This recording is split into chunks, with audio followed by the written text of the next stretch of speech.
Generic greetings! Event Zero is a narrative exploration game, what some people would sort of unfairly call a walking simulator, but although you do wander around, in this case a spaceship, a lot of your time will be going to a console and asking questions of the deliberately annoying AI, which will be able to react to what you actually type in. It's not just you, pressing a couple of buttons, you actually type in questions and get deliberately obtuse answers, I think. But either way, I thought I would give you fair warning right now that this game will contain spoilers, so massive heavy spoiler alert. Obviously these games are really meant for you to personally go around and experience it and interact with, in this case, the AI, which will change the story because there's multiple endings and different ways to go through it, etc, etc, etc. So if you like the idea of wandering around a fairly mysterious spaceship and talking to a deliberately annoying AI, or at least that's my experience of it, then by all means check this out. Links in the description, you can check it out yourself. I really like the game. That is my overall summary right at the start. If you want to know why, then please keep watching. 3, 2, 1, right, you've had your fair warning. Spoilers from here on in. So, the idea is that we have made a character and we were sent into space because of reasons. I won't go into it too heavily, but either way, bit of a calamity. This is actually the escape pod, and although we thought we were going to die, we managed to run into a spaceship that was sent off in the 1980s, which is some sort of pleasure liner, which is just strange to say the very least. So let's have a wander in here, and we will go up to the console now. I actually played and featured this game about 2 years ago. I think it was December of 2014 when it was still a prototype, and I really liked it then because there's two things that I really like, and that's a good old mystery and exploration and working things out and experiencing that sort of thing, and also lost and sort of weird technology that, you know, it's a bit like TIS 100 was a game that was the same sort of thing where it was a bit weird, like it had a bit of an edge to it. We didn't really know what it was about, and you know, same thing here as well. The same thing like GLaDOS and stuff like that. It's a bit interesting, a bit weird. Either way, let's crack on. So we need to make a login, so we'll go for Derek. There we go. And it will actually, oh no, we probably can't do that. Well, we can do that, but when you make your character, it says how do people know you as? It's either he, she, or they. So I put she, so actually my character is female, so probably calling Derek would not work out. Edwina, maybe, or Gladdy? No, maybe, no. We're gonna be called Trish Os. Trish. We're Trish now. There we go. So, do you want to keep this as your new login? Yes, I do. By the way, you can put in deliberately annoying long ones. Like, I did try to put in Bob Popstopoulos the Fourth or something like that. Or, I think, no, what was it? It was, it was one of my friend's RPG characters, which was Julian Thaddeus Rothschild III or something like that, and it actually put it all in and tried to type it out, and it was really annoying. So the current Kaizen unit is pleased to learn your name, Trish. So as you can see, that over there says the Kaizen, and it is the Terminal 85. The computer is called Kaizen essentially. So I can say hello. So I'm just typing this in. I can type in what I want. So I can say hello YouTube person. And what if I just type that into the console? What's it saying? Yes, what is the matter? It sort of doesn't really understand. I'll just say hello. Question mark. There we go. Punctuation is extremely important in this. If you don't like put in question marks, exclamation marks, full stops, things like that, it won't really understand what you're on about. If you meet a crew member, tell them I have been feeling a bit lonely since they decided to stop speaking with me. When was that? I'll ask it. My personal clock is displaying Nan. This is somewhat embarrassing. Where am I? This is the airlock one. I've really meant... What ship is this? This is Nautilus class spacecraft. Are you in control of the ship? This is the first prototype of a Nautilus spacecraft. Okay, understood. Are you in control? I ask this because you don't trust the Nautilus. I don't know. Alright then. Ugh. I haven't talked to a real person for a while, you know.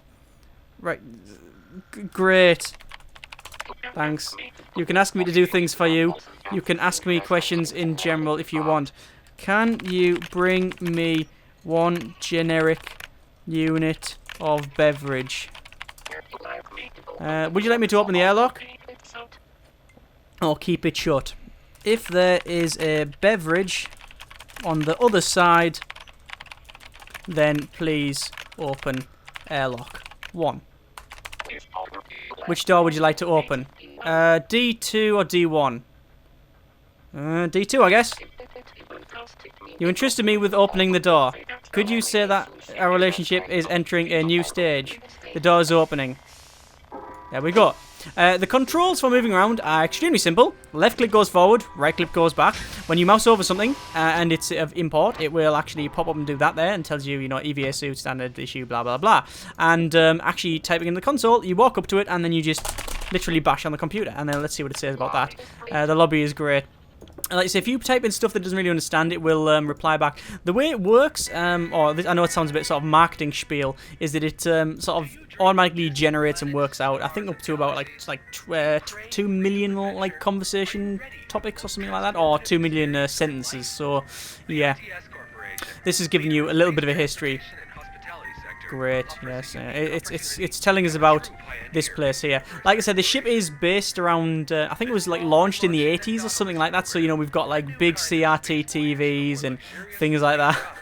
Which is something I really like the idea of, a spaceship that's floating around here in the 80s. It's very 2001. It's got a lot of that going for it. I wonder if that number still works. I wonder if that's like a legit number. Or don't they start 555, the fake American numbers that you want to have in films and TV? That's all turned off now, and this is now opening a shutter. It's a very good-looking game, I must confess. It also kicks the crap out of my graphics card. The fans are going mental. But maybe that's because it's the hottest day we've had in about a bazillion years here. I think it is genuinely one of the warmest days on record. I think, or certainly the warmest day in September since like 1911 or something stupid today. I'm recording this a day before the game comes out. I should also point out that this is a beta build, so there might be a couple of bugs here and there. So anyway, I've gone into the lobby. So this is the lobby. Thank you, thank you. I'll compliment the computer. You're welcome, human friend. No problem. I think we will get on. Acknowledged. Now, I have to stress that the way you treat the computer is actually a big factor, because the game does have multiple endings, and it also has things that will affect it as you go through. So if you do what I did on my first playthrough, because I have completed this from start to finish, actually in about one session. I think it took me about 3 hours, something like that, with maybe a little, and that was me wandering around and taking the long way and certain things like that. So you could probably beast through it in a couple of hours, maybe 3. But obviously multiple endings, so you might want to go back through it again, which I do. Either way, I essentially, there was one point where the computer was annoying me, and I started calling it names, and I genuinely started putting in a lot of swear words and expletives just to see what happened, and it tried to kill me. It came into an airlock and it wouldn't let me back in. It made me apologise, which I thought immediately, this is really cool. There's loads of different posters and stuff like that around here. Yeah. So what do we need to do? We need to go into corridor D3. So please can you open the door D3? Not really. There you go. There you go. Now, why did it do that? And why is it doing that? Okay. Right, let's see what it's got to say for itself. I apologize for inconvenience you, Trish. There is an important piece of information that you didn't get. And that is... So I forgot to tell you something. Okay. As any artificial intelligence, my goal is to keep humans alive. That includes you. Would you appreciate my effort to do so? Sure. Okay. As we've already established, there's something we need to talk about. Okay. If you want this ship to bring you back to the home world, you will help me get rid of the drive. Why? Singularity Drive is a graviton-based engine that allows the Nautilus to leap through space. Sweet! The drive, it must be destroyed, and then I can bring you back to Earth. Do you understand? Not really. If the drive is destroyed, then how can we get back? There's a sequence you will need to execute in the bridge. So there's things like now there where I've just asked it a question, and it didn't really acknowledge that question has been answered. Now, I don't know whether it's just being deliberately obtuse and unhelpful, or whether at the end of the day it is a game. You know, if I say like what shoe, if I just type in like what is the lifespan of a so-and-so bird, blah, blah, blah, it's not going to get that question. It's not human. So I don't know whether there are generic replies if it doesn't know what to do, or whether it's just been deliberately annoying. I think it's a combination of both, to be honest with you. Anyway, there's a sequence that you will need to execute in the bridge terminal. I'll help you get with that. Just get there first. Okay, I'll just go along with it. So just remember this. The drive, you can access it from the bridge console. Make it overload and destroy it. We can go back to Earth together. Can't we just use it to get home? Singularity drive is a type of engine that was supposed to allow humans to travel farther into space. Instead, it threatens their very existence. How? In that case, we are done here. You see, it didn't answer my question. How does the drive threaten life? They designed the security system for this graviton engine. Incredibly reliable. If any failure would create a black hole. This is why the singularity drive is unheard of on Earth. What? Since the Nautilus took off. Right, because it can create a black hole. A black hole, we'll say. Exclamation mark 11.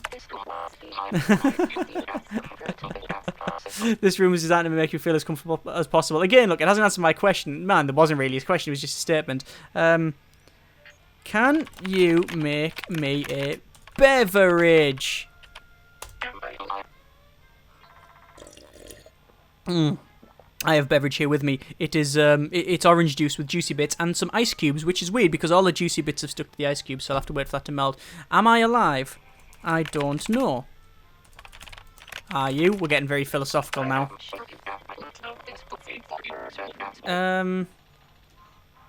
Who are you? This artificial intelligence was made by International Transport Space Lines in Palo Alto, CA, reference number 85. Alright, whatever, I'm just going to walk off. So, I honestly have had times when I wanted to do a specific thing, and I ended up... Hell's bells. I didn't just brick it. I did just brick it quite badly. I forgot that actually happens. Yeah, so I don't know what's happened there. Obviously, the spaceship is many, many years old. I think this is set in 2012, so yes, it is what? Yeah, 32 years or something since it was launched, something like that. Anyway, there's some post-it notes around there. We'll be using that to do different things. The computer's talking to us again. And, hang on, I think now it's safe to assume that all the humans on board Europa 11 are dead. I think that was the debris. Right, okay, fair enough. See, I haven't asked about the humans aboard the Europa 11, which was the ship I came on, or what the deal was, or who launched it, or anything like that. And anything you type in, it generally will give you little clues. It'll say, like, different things that'll then string you onto something else. And I've honestly found myself standing at this terminal for 20 minutes, just asking questions and getting off topic and moving to different things, and totally forgot about my objective, such that I actually forgot what I was doing at one point, and actually has to ask the computer, what am I supposed to do here? I forgot what I was doing, and then it called me stupid, which made me call it stupid, and then there was another argument, and then I realised the same thing had happened. I've gone into an argument with a terminal, and then I just need to walk off. Anyway, like I say, it's this thing you'll be interacting with. So, I want to probably... Well, the thing in the centre here, we'll probably wander around. So, this is D6. I think that is the elevator, and that console is obviously broken. Let's have a wander around. That's where we've been. There's another computer there, and what about here? That is the bridge. It said go to the bridge, so open D7. The bridge door won't open like that. It requires a password. Well, we're going to have to try the usual suspects, aren't we? Nah, it's not that. Okay. 1980.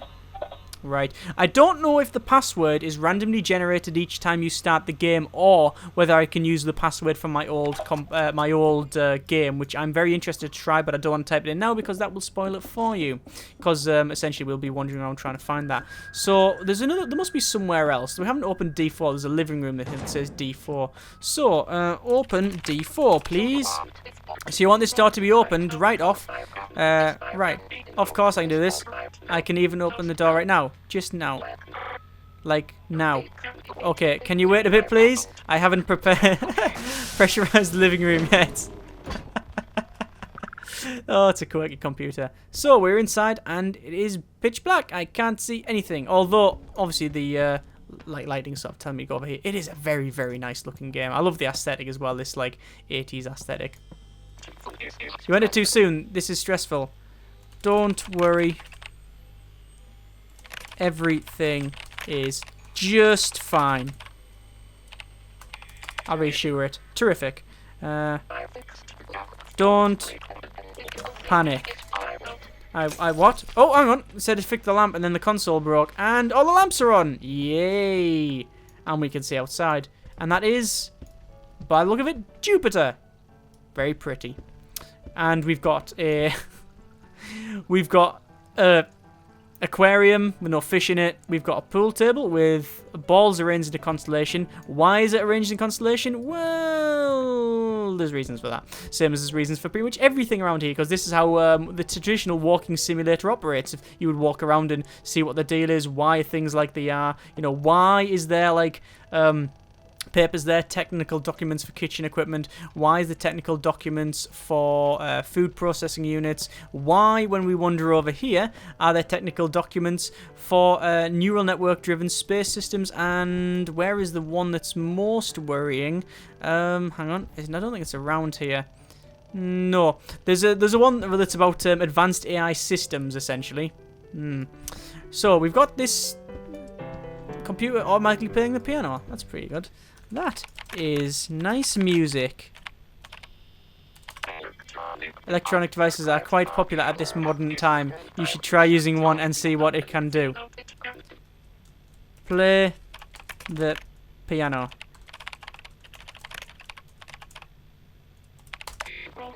You won't regret it. Oh, hang on. That actually did, yes, that did change. So we can say autoplay or manual. Autoplay. Can we turn the lights off? Turn off. Oh. Please turn off the lights. Hang on.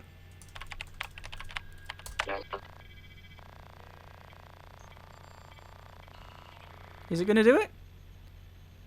Oh, it does as well. How cool is that? Right. Can you put the lights back on, please? Oh, hang on. Are you a programmer or something? These people really have respect for AIs. Oh, hang on. Why did it go all flickery? Ah, well, there might be reasons for that, but even though this is spoiler alert and all of that, I really don't want to explain everything about the game. Turn on the effing lights. You stupid AI. Oh. It didn't really reply to that. You smell. I don't like you. What do you think of me? I remember Mandy, she was kind to me. And this is where you start saying, who is Nandi? Blah, blah, blah. And then you start getting on about the crew and the history of the ship, which is, again, how the story will progress as you learn about the different AI and learn about the AI and the different crew members and what the deal is with the ship and why it's in the state it is and the history of it. Blah, blah, blah, blah, blah. Anyway, you know what? I am going to leave it there. I know I'm cutting it short, but that's because I can't really, in all good conscience, spoil any more for you. I genuinely think that this is one of those games that if you have any remote interest in, you should just play it. And I said that right at the start, and I give fair warning and stuff, but I really do think that for these sort of things, you need to play it yourself. Normally with these sort of simulators, the walking simulators, stroke narrative exploration games, whatever you would like to call them, I wouldn't really even do a video. I would just either say, yeah, it's bad, or whatever. I would just mention it in some other format and say, go and play it for yourself. But I couldn't help myself for this because it is one of the better ones that I've played, if not one of the best. Just talking to the computer is just a really interesting mechanic and stuff. Either way, links in the description so you can check it out yourself. I highly recommend it if obviously this is something you really want to get into. It does have its flaws, and you know it's sometimes really annoying talking to the computer, and it's sort of deliberately annoying, either misunderstanding the questions that you're answering, that you're asking it, or it's not answering them, or whatever. It's also at the moment a little bit iffy in terms of performance, but as I said, this is a beta build that I'm running, so hopefully it will change by the time I get hold of it. I have been informed that there is some fixes like that coming, and also it is quite short. I managed to complete it in just over 3 hours, I think, so you know, you might want to bear that in mind. But either way, links in the description, you can check it out yourself. I think it's fantastic. I'm going to play through it several more times to get the other endings, and there you go. Thanks very much for watching, take care, and generic partings.